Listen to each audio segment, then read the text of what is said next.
Jeanne et Buterne. Jeanne prend la pose pour Modigliani, il le lui a demandé. Pour lui, comme lui, Jeanne se fait séductrice italienne. Le peintre de Montparnasse, pauvre émigré juif d'Italie, au talent insolent, un peu alcoolique, veut d'abord saisir son visage. Il finira par la saisir entièrement. Il la prendra comme un voleur se saisit de l'objet, discret et habile.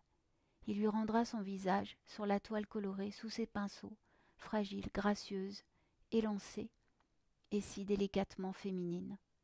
Elle a 19 ans en 1917. Jeanne déploie sa volonté, sa liberté, son amour pour Amedeo Modigliani. Pour vivre cette liberté, elle s'oppose à ses parents, qui ne veulent pas de cette liaison avec un artiste forcément raté, puisque juif et italien. Son père préfère la bourgeoisie catholique, française, et en adopte les postures les plus caricaturales. Mais Jeanne a compris son maudit. Elle peint, elle aussi, alors que la France est en guerre.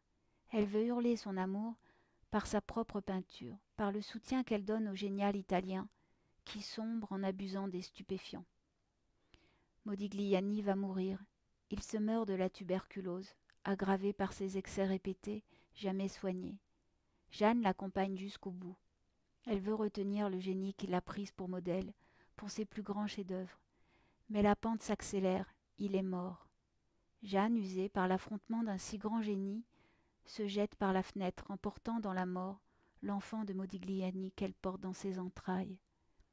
Elle a 21 ans et s'échappe d'une vie trop courte qui lui a refusé le bonheur en la comblant de passion.